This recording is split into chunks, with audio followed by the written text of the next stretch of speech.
আরো জানাতে রাজধানীর বাড্ডা থেকে সরাসরি যুক্ত হচ্ছেন জুমাতুল বিদা। বিদা, সকাল থেকেই তো আনুষ্ঠানিকতা শুরু হয়েছে, মূল উপাসনা শুরু হয়েছে কিনা জানাবেন।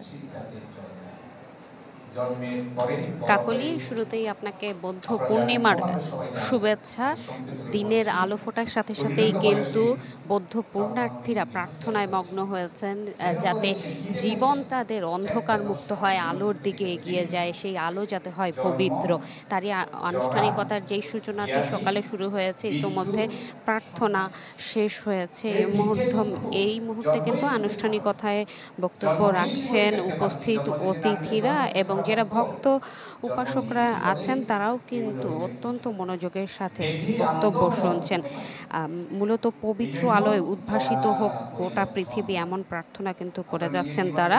এবং রাজধানীর এই যে বৌদ্ধ মন্দিরগুলো রয়েছে, সেখানে সূচি স্নান এবং নতুন বস্ত্রের প্রার্থনা দিয়েই কিন্তু আজকের এই আনুষ্ঠানিকতা শুরু হয়েছে। মোমের আলো, তারপর আগরবাতি জ্বালিয়ে মোনাজাতে মঙ্গল কামনা করা হয় পুরো দেশ, জাতি, পরিবার এবং নিজের জন্য। এরপরেই পানি ভর্তি ঘট হাতে বোধি বৃক্ষের চারপাশ পরিভ্রমণ করেন বৌদ্ধ ধর্মাবলম্বীরা। গৌতম বুদ্ধের স্মৃতিকে অম্লান রাখতেই সেই গাছে পানি দেওয়ার পর প্রার্থনায় নত যেন হন পুণ্যার্থীরা।